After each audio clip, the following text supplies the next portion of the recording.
نیکی کا حکم دینا، برائی سے روکنا، یہ بڑا کمپلسری ہے۔ بخاری اور مسلم میں ایک اور حدیث ہے، نبی علیہ السلام فرمایا کہ نیکی کا حکم دینے والے اور برائی سے روکنے والوں کی مثال اس کشتی کی مانند ہے۔ اب دیکھیں کیسی حضور نے مثال بیان کی، جس کی 2 منزلیں ہوں۔ پرانے زمانوں میں بحری جہاز چلا کرتے تھے، اس کشتی کی 2 منزلیں ہوں، اوپر والی منزل کے لوگ جو ہیں پانی ان کے پاس رکھا ہو، نیچے والی جو منزل کے لوگ ہیں ان کے پاس پانی نہیں ہے، تو ان کو بار بار سیڑھیاں چڑھ کے اوپر پانی کے لیے جانا پڑتا ہے۔ کچھ دنوں کے بعد انہوں نے یہ مشورہ کیا کہ یار یہ بار بار جو ہم اوپر جو جاتے ہیں اپنی کشتی میں سوراخ کیوں نہ کر لیں، نیچے سے پانی نکال لیں دریا کا، تو انہیں پتہ ہے جو کرے گا تو پھر ہوئے گا کہ حضور علیہ السلام نے فرمایا اب جو اوپر والی منزل کے لوگ ہیں جب ان کو یہ بات پتہ چلے اور وہ یہ کہنا شروع کر دیں وہ تو خیر ہے اپنے حصے کی منزل میں سوراخ کر رہے ہیں، ہمارا کیا لے رہے ہیں، تو وہ بھی ڈوبیں گے اور نچلے بھی ڈوبیں گے، اور اگر وہ ان کو روک لیتے ہیں تو خود بھی بچ جائیں گے، ان کو بھی بچا لیں گے۔ حضور نے فرمایا یہ مثال ہے نیکی کا حکم دینے اور برائی سے روکنے کی، کہ جو لوگ نیک وہاں پہ موجود ہیں اگر وہ برائی سے باقی لوگوں کو نہیں نہ روکتے تو ہم تو ڈوبے ہیں صنم، تمہیں بھی لے ڈوبیں گے، تمہیں اس لیے لے ڈوبیں گے کہ تمہیں اللہ پوچھے گا بھائی تجھے اپنے دنیا کے نقصان پہ تو غصہ اور غم ہوتا تھا، جب میرے دین کا جنازہ نکل رہا تھا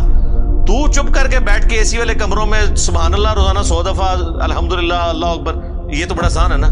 سبحان اللہ و بحمدی 100 دفعہ صبح 100 دفعہ شام نو، یہ تو کام پا کے رکھے، اصل جڑا کام کرنے تو کیتا ہی کوئی نہیں۔ Point to be noted. ایک اور حدیث ہے بخاری مسلم میں، نبی علیہ السلام فرمایا میں نے جہنم میں اپنے امتیوں میں سے بعض وائزین کو، وائزین یعنی علماء کرام کی اتنی عزت ہے، ان کو دیکھا کہ وہ اپنے پیٹ کی انتڑیوں کے گرد جہنم میں چکر کاٹ رہے ہیں جس طرح کہ کولو کا گدھا۔ عرب میں نا وہ آج بھی ہمارے انٹیریئر پنجاب کے اندر اب تو بہت کم ہو گیا یہ چیز، بہت بیکورڈ ایریا میں ہوتا ہے کہ وہ بیل کو چلا کے نا تو گندم کے سٹے رکھ دیتے ہیں، وہ ان کے اوپر جب وہ پڑتا ہے ان کا پاؤں تو وہ ان کے دانے لادا ہوتے ہیں، تو گدھا بھی اس کام کے لیے استعمال ہوتا ہے۔ تو اس طرح وہ جہنم میں چکر کاٹ رہے ہیں اور اہل جہنم ان کے گرد جمع ہو کے ان سے پوچھتے ہیں حضرت صاحب تسی بھی، آپ تو ہمیں نیکی کا حکم دیتے تھے، تو چلو ہمارا تو سمجھ آتا ہے کہ ہم نے آپ کی باتوں پہ عمل نہیں کیا اور ہم بھی جہنم میں آپ کے ساتھ ہیں، آپ کیوں پہنچ گئے ہیں؟ تو کہیں گے کہ ہم بس کہتے ہی تھے آپ کو، کر دے ہو یہ جو تسی کر دے ہو، اسی لیے کہتے ہیں نا کہ وہ کام نہ کرو جو مولوی کرتا ہے، وہ کام کرو جو مولوی کہندا ہے، کیا وہ عموماً ٹھیک ہی ہوتے ہیں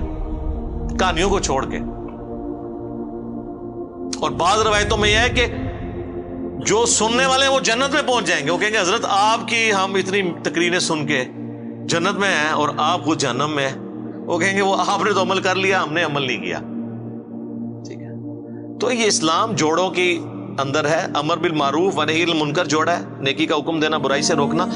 علم اور عمل بھی جوڑا ہے،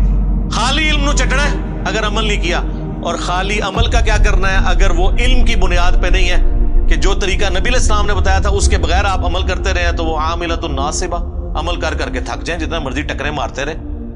بغیر وضو کے آپ نماز پڑھتے رہے، نماز تو کوئی نہیں ہونی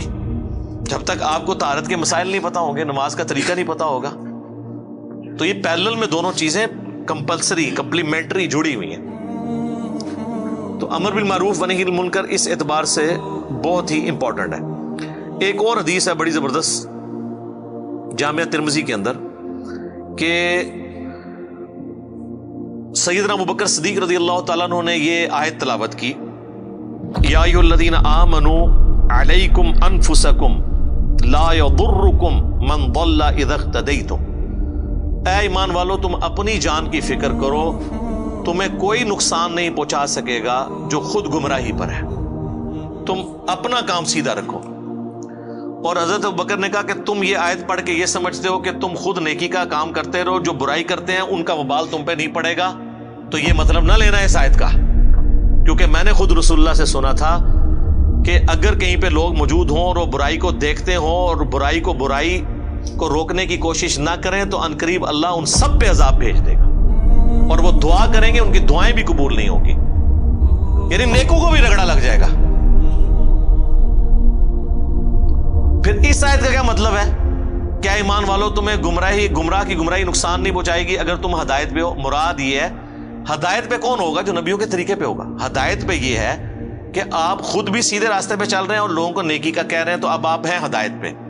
آپ کی دعوت کے باوجود کوئی برائی پہ چل رہا ہے نا، تو اب اس کا برائی پہ چلنا آپ کو نقصان نہیں پہنچائے گا۔ ہاں اگر آپ خود نیک عمل کر رہے ہیں، کسی کو روک نہیں رہے ہیں، تو اب اس کی برائی کا وبال بھی آپ پہ آ جائے گا۔ تو دیکھیں صحابہ کرام جو ہے نا، وہ کس طرح حضرت ابوبکر نے خطبہ دے کے کہا کہ ایسا غلط مطلب نہیں جائے لے لینا کہ جی بس میں سیدھا ہوں، بس ٹھیک ہے، باقی جان جدھر مرضی، میرا کہ لینا دینا۔ یہ اس صورت میں ہوگا جب آپ ان تک بھی بات پہنچا دیں اور پھر بھی وہ نہ مانے، پھر ٹھیک ہے، آپ کو کوئی نقصان نہیں ہوگا ان کی وجہ سے، ورنہ رگڑا لگ جائے گا۔ خیر اس کے اوپر میں کئی ایک احادیث بیان کر سکتا ہوں۔ To cut the story short, یہ کامیابی کے لیے امر بالمعروف و نہی عن المنکر بھی ضروری ہے، اور یہی وہ خوبی ہے جو ہمیں نبی علیہ السلام کی وجہ سے ملی، ختم نبوت کی وجہ سے، اور وہ اس لیے کہ پوری کائنات کے لیے آپ کو پیغمبر بنا کے بھیجا گیا۔